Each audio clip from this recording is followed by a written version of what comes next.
Okay, guys. All right. So RATEY part two, huh? Day two.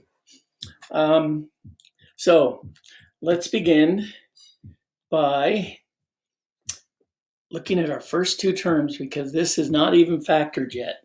So I got degree two and I've got degree two. So I know that this is balanced. Now, if you're looking at these, you don't have to do them in any particular order, but you could go down to E, which is end behavior for balanced, and take the leading two terms. This is in descending order, which is the way it should be. Okay, if we're going to look for, if it's not in descending order, just find the monomial with the highest degree. So I take y equal x squared over x squared, and I reduce that to get y equal 1, which means I have a horizontal asymptote at y equal 1. Okay? Let's factor this. If it factors, does it factor? Why, yes, it does. X minus 2 and x plus 1. On the bottom, this is perfect square binomial, if you ask me. It's x minus 2 quantity squared. X minus 2. Nice one, Sterling. X minus 1 quantity squared. Okay, now roots. I don't know, but I hope that you've been using your sheet. So roots is the top, asymptotes are the bottom, tangent and togetherness. This table is really important. You need to be using it. In behavior only describes the graph's behavior at x equal positive infinity and x equal negative infinity. So we're talking about way out there and way out there, way out there. Okay.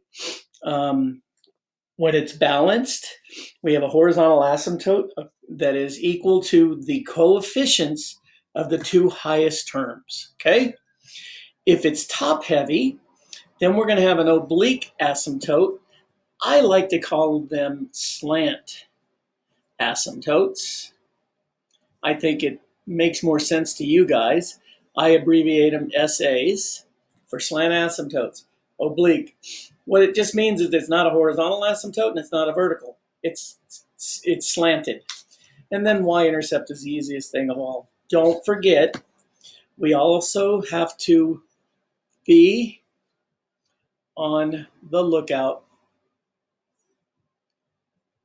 for holes. And the way we find holes is we factor top and bottom and reduce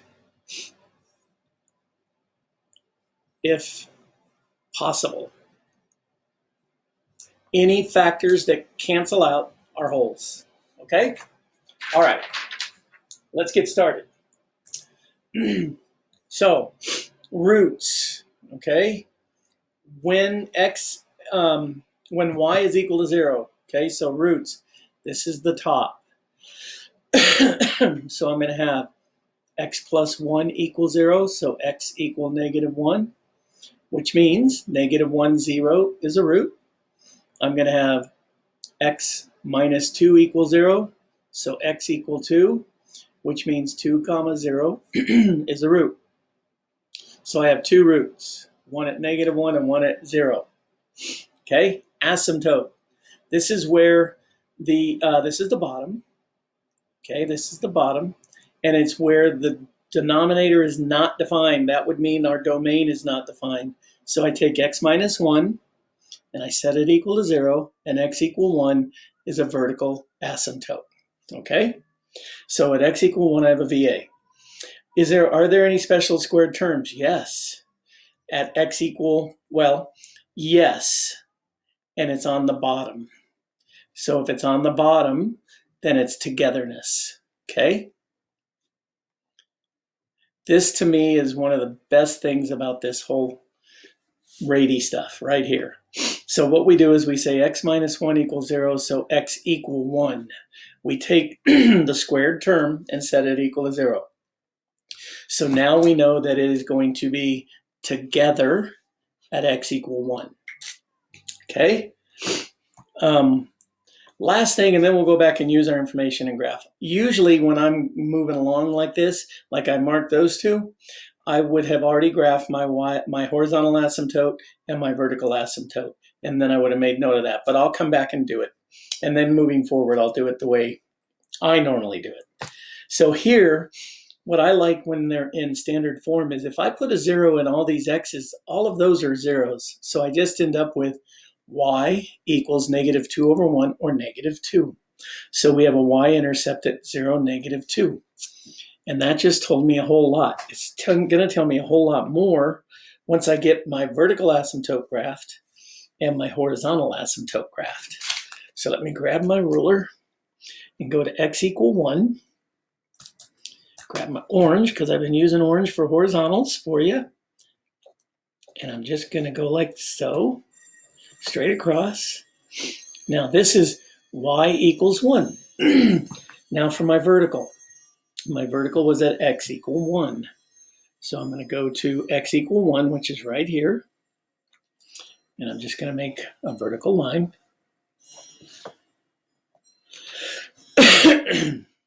Okay. All right. So these 2 points tell me a lot, and this point tells me a lot. And let's go back to togetherness.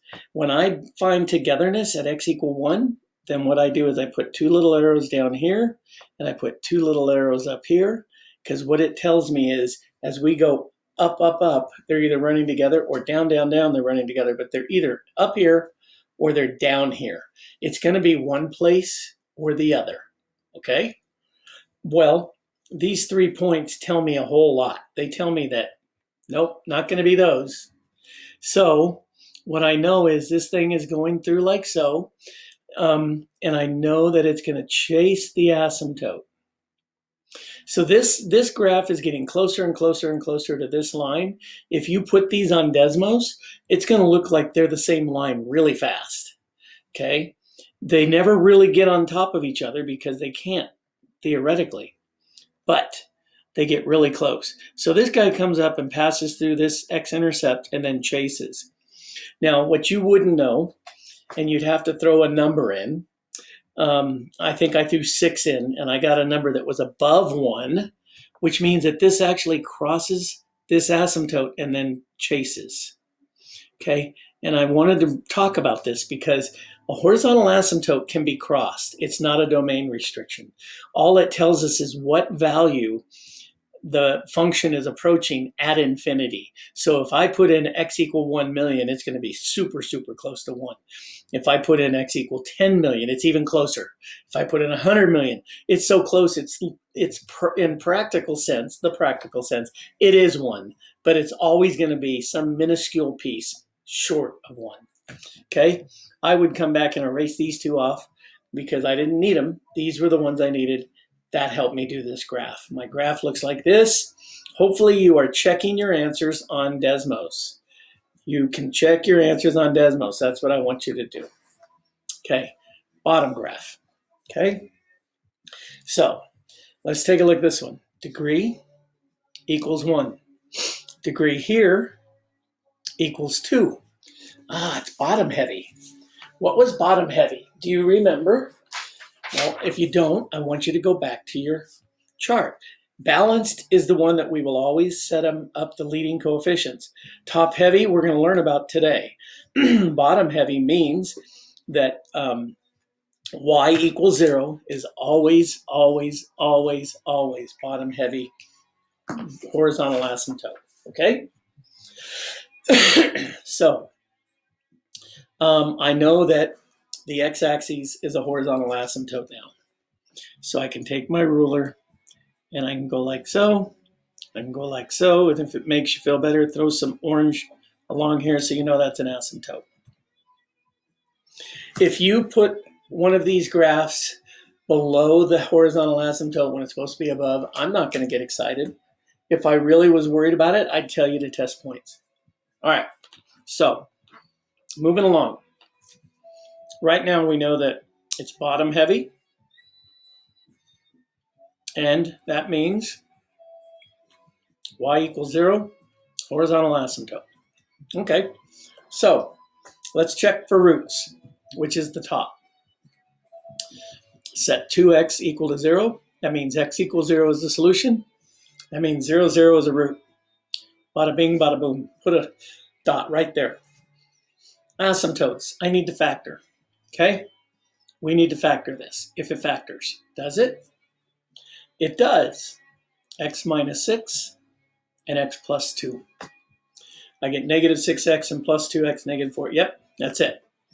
So x minus 6 equals 0, so x equals 6 is a VA. And x plus 2 equals 0, so x equal negative 2 is a VA. Perfect. Now, I can put in my VAs. Okay? So, x equal negative 2 is right here.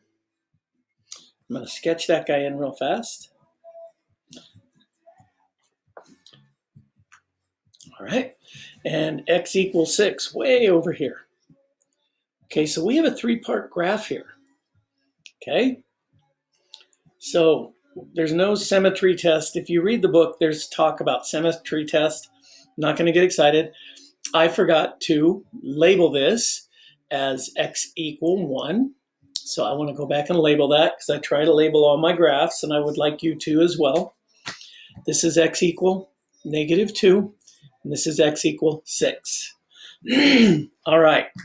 So here's what we know. Just right now, looking at our graph, here's what we know. Sorry, I got an itch in my eye. Got it. Itchy eye.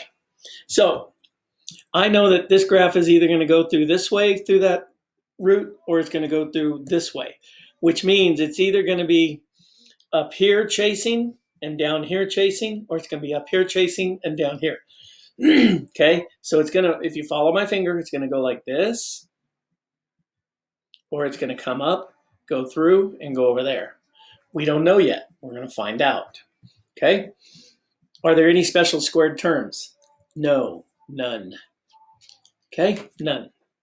Now, y-intercept. If I plug a 0 in here, I get 0 here, and I get minus 12 down here, so it's 0, 0. Hope you understand how I did that fast.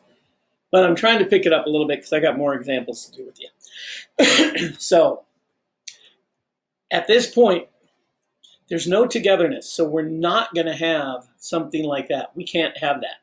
If it's up here, then this one's not here. We'll talk about that in a minute. What we want to do is figure this guy out. So what we want to do is, what you want to do is you want to test a point. Test a point or multiple points. It's up to you. But you don't care, by the way, what the value of the point is. What we care about is anything that is above the x-axis is positive, and any value I get out below is negative, if you understand my drift. So I'm going to pick 4. I'm going to evaluate f of 4.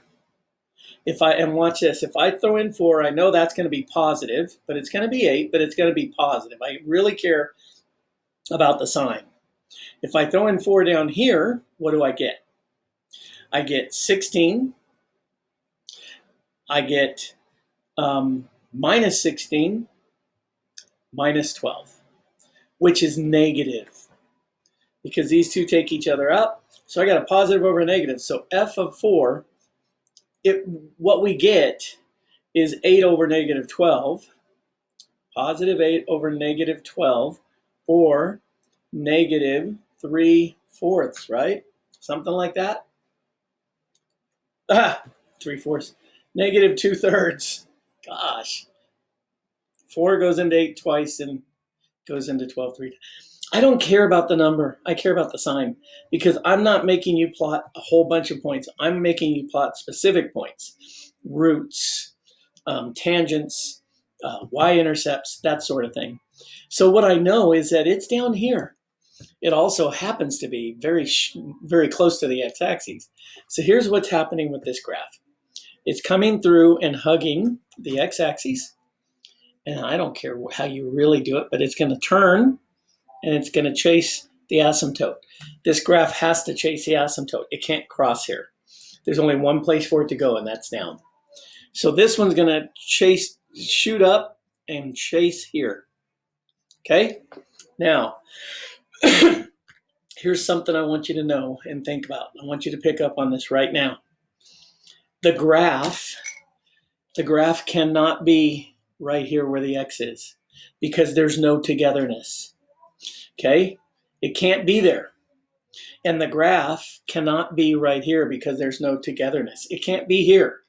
But remember now, we have our horizontal asymptote down here. It can cross a horizontal, but it's typically only going to cross it and stay with it. So since it can't be there, then it has to be here. See my reasoning? If I can't be going up here, I have to be going up here, which means I'm going to come up, and I'm going to turn, and I'm going to chase the asymptote. It can't be here, so it has to be up here, which means it's going to come down, down, down. And I'm trying to make it straight, and I'm trying to make it dark so you can see it, but it's going to come down, it's going to turn, and it's going to go here. And if you are doing like I'm asking and trying to do all this first, try to do this, and then going to Desmos and checking your work, you will see what we have here. By the way, I didn't write this. Y equals 0 is my horizontal asymptote. This is the graph of this function. Okay? All right. And another thing to say, we're either going to have this behavior, okay, on rational functions on the outside, talking about on the outsides of our graphs. I'm trying to show you my fingers. Out here and out here. Look at how we have this and we have this. See how they're married? They're either going to be like this, or they're going to be here, or they're going to be here. And togetherness really helps with all of that. All right, let's go on to example 3.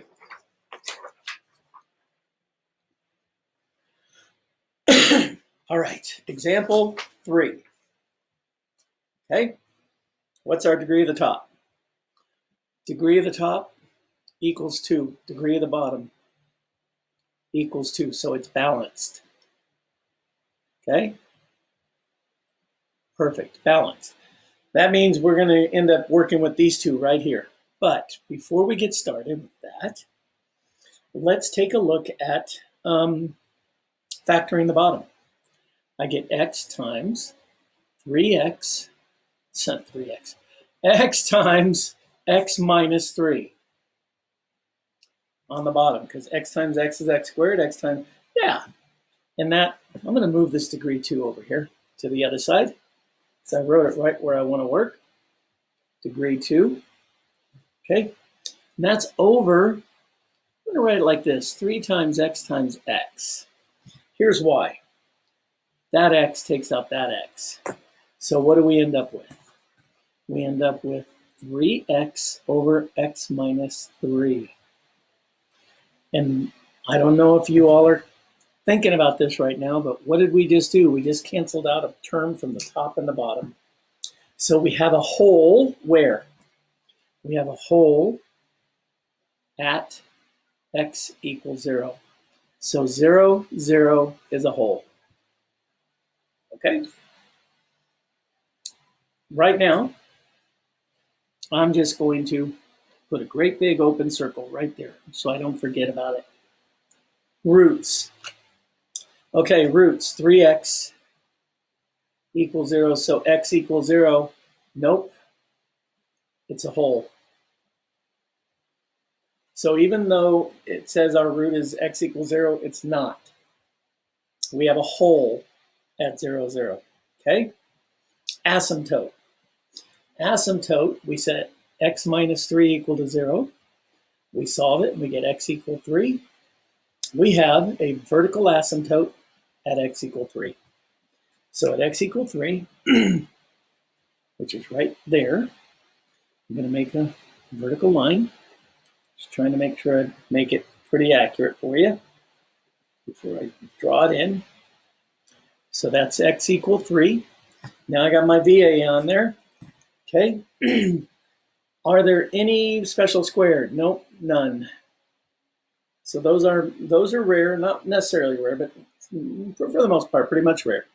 We said it was balanced. Even after I delete or cancel the x terms, it's still balanced. So y equals 3x over x, or y equals 3 is my horizontal asymptote. So now I'm going to go to y equal 3, which is right here. Line it up. There's y equals 3. Okay. Now, what's going to happen is I'm going to plug in 0, and I'm going to get 3 times 0 over 0 minus 3, which is 0. But nope, 0, 0 is a whole. Okay. Now, it's supposed to be going through here. Okay. This graph, since it's supposed to be going through there, is going to chase here. And it's going to chase here, which means it's going to mirror itself up here and chase here. Okay? If you don't trust yourself on this, I think if you do enough homework problems, and you're going to get more tonight, more than you did Monday night, after you do enough, you're going to get enough practice that you're going to understand that it's going to do that. All right, moving along. This is degree 2, and this is degree 1. Ooh, this is our first one. This one is top heavy. And if it's top heavy, it's an oblique, or as I like to say, slant asymptote. That's what we're thinking right now. If I could just spell, I'd be on my way here, huh? Asymptote. Okay, so I'm going to put a question mark because this one, it doesn't always mean it's slant, but it means that we have to be on the lookout for slant asymptote. So the first thing I always want to do is I want to factor if it factors. And sure enough, it does. X plus 7, X plus 3, and on the bottom, it's X plus 3. Now, I'm going to put parentheses around this because I want you to understand something. The only way we can cancel factors between numerator and denominator is if they are exactly the same. And these are exactly the same factors. This X plus 3 is the same as that X plus 3. Therefore, we can factor out the X plus 3s. This X was exactly like that X. They have to be exact. If this one was squared and this one wasn't, it would only take out one of the two squared pieces. So what's our result? Y equals X plus 7. Oh my God, that's a linear equation. That's a linear equation. Okay? With a hole at x equal negative 3. How do I know it's at x equal negative 3? Because in my head I said x plus 3 equals 0, so x equal negative 3. So now what I want to know is, what is f of negative 3? What would it be? The way I'm going to find that out is I'm going to take this and I'm going to plug it into that equation. It's equal to negative 3 plus 7. Okay? And that means f of negative 3 is equal to 4. So that means at negative 3, 4, we have a hole. Okay? We have a hole at x equal negative 3, 4. So at negative 3 and up 4, I have a hole.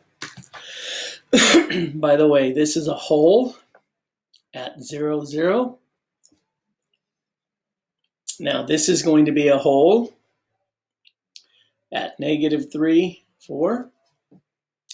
And then what I'm going to do is I'm going to use the slope of equal to 1, and the b is equal to 7. So I'm going to go to 7, and I'm going to think, oh, that would mean negative 7. So now I have 2, 3 points that all line up.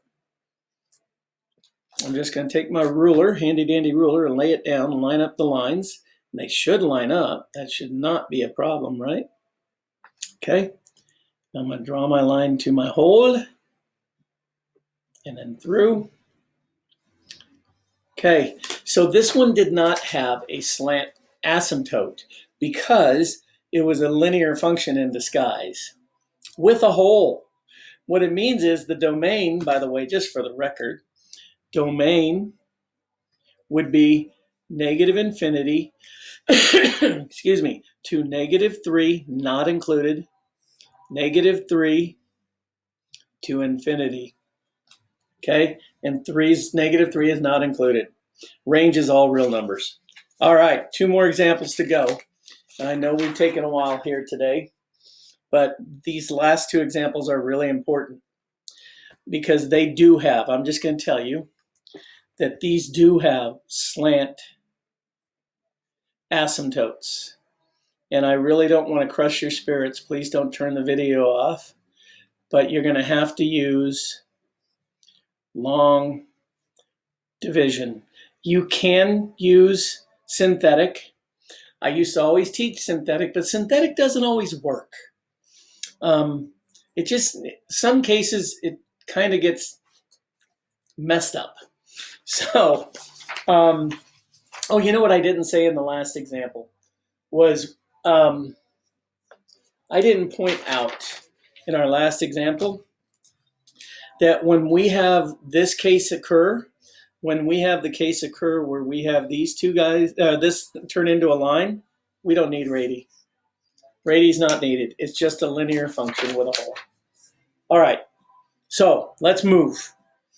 Okay, what we're going to do is we're going to look at our degrees, and we're going to note that this is degree 2, and this is degree 1. So we know it's top heavy. Okay, I'm just going to tell you, this is not factorable. You can't factor it. You can try all day long, but it won't factor. But when things don't factor, does that mean that you can't solve them? No, it doesn't mean that at all. It means that we're going to use the quadratic formula. Okay, quadratic formula. Let me write that out, formula.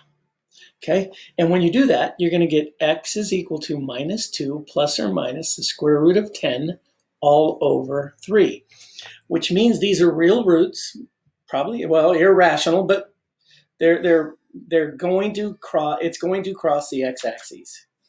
So if you do the math, or you use quad 4, like I did, you're going to get negative 1.721, or 0.387. Okay, so we're going to have a root at negative 1.7, and these are really tight because if you notice, this graph is bigger than the others. I'll show you why. So negative 1, negative 2, so I'm going to back off, put one right there. And then 0.4, here's 1, and here's about halfway. Just going to put a big dot right there. Okay, now, do I have any asymptotes? The asymptotes are the bottom, remember? We still have to look. RATEY helps us. We take 3x minus 5 and set it equal to 0. So x equals 5/3 is a vertical asymptote. Yes, we have a vertical asymptote. And it's at 1 2/3, which is about right there. So I'm going to take my ruler, and I'm going to try and make it as straight as possible and line up with everything on my graph. I think I'm doing a pretty good job there. Okay, so I'm going to write x equal 5/3. Okay, so we don't have a horizontal asymptote.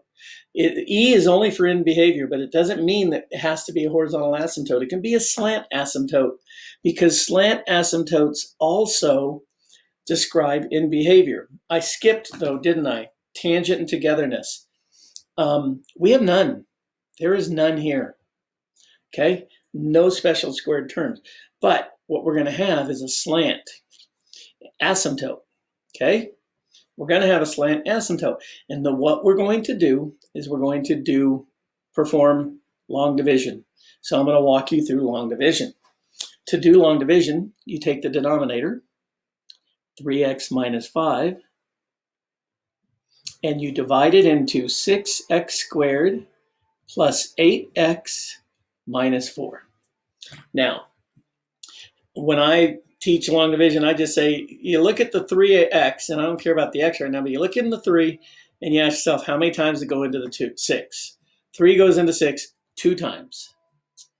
And I need an x to go along because 2x times 3x is 6x squared. 2 times 3 is 6. X times x is x squared. So what I do with this number is I look at it and go 6x squared, and I write 6x squared here. 2 times negative 5 is negative 10x. Okay? Then what we do is we change the signs and add down the columns.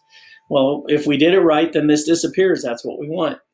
This becomes 18x minus 4.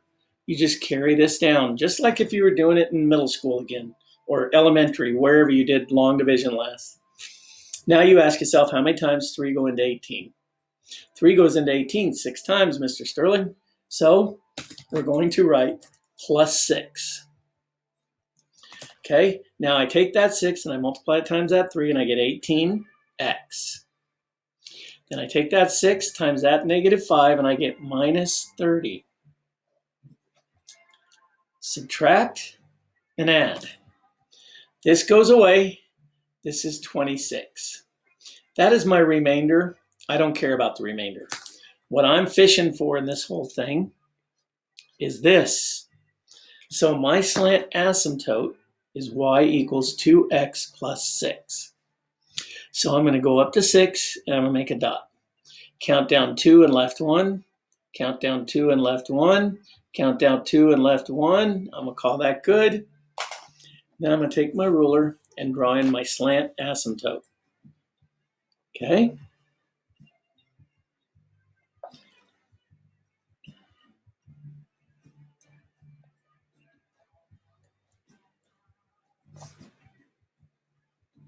Okay, y equals 2x plus 6.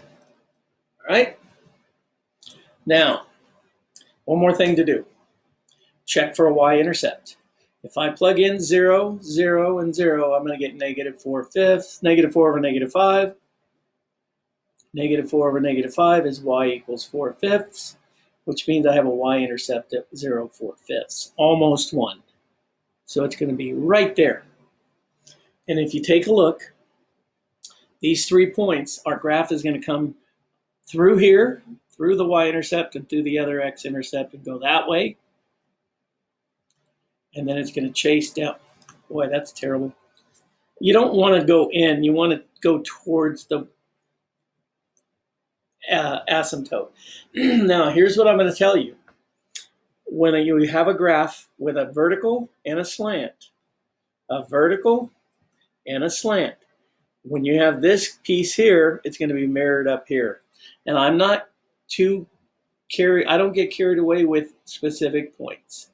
If that bothers you and you have a problem with that, I'd pick 3 and 4, and I'd just find a couple points up there and call it good.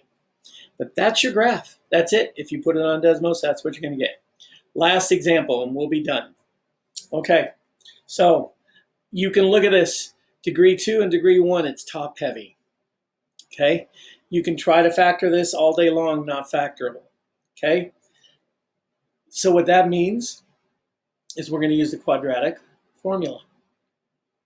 When you use the quadratic formula here, you get x equal 7 plus or minus I square root 47 all over 12. Now, I hope you remember that means that there are no real roots. And what that means is it does not graph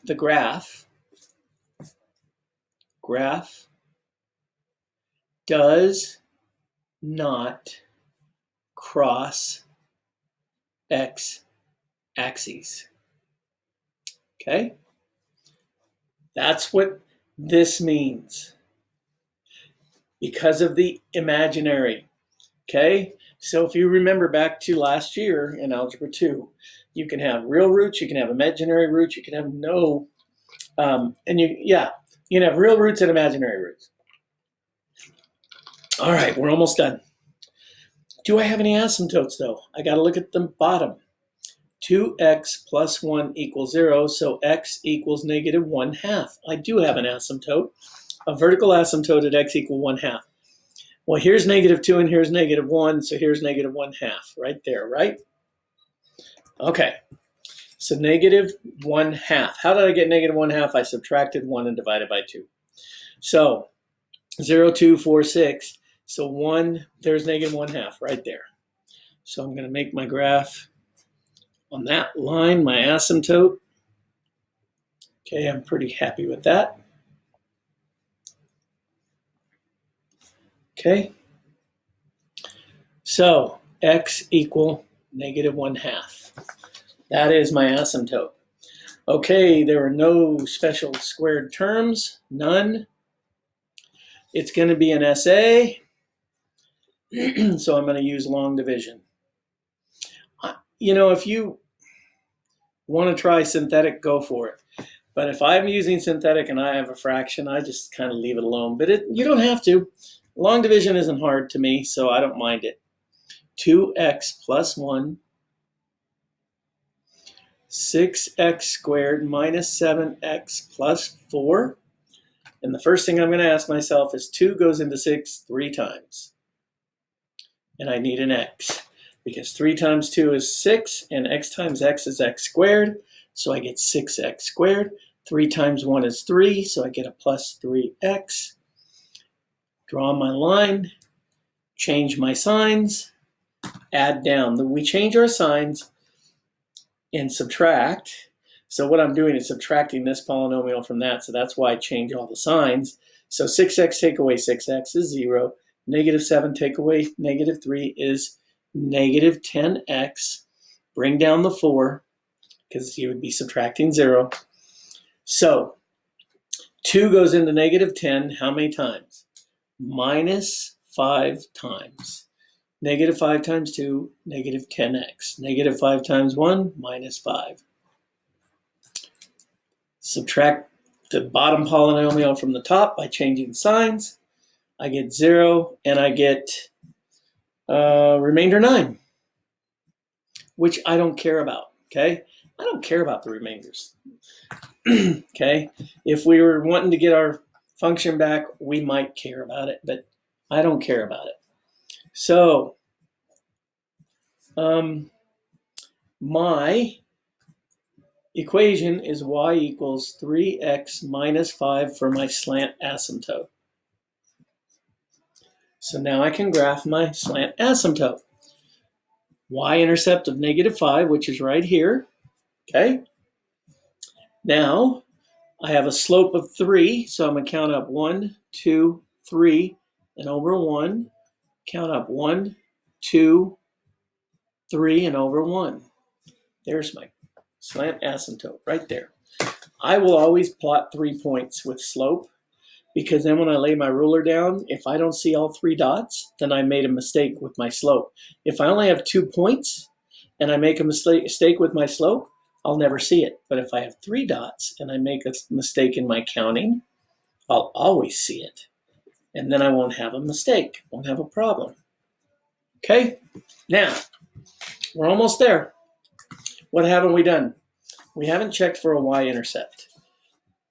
To find a y-intercept, we want to let x equal 0.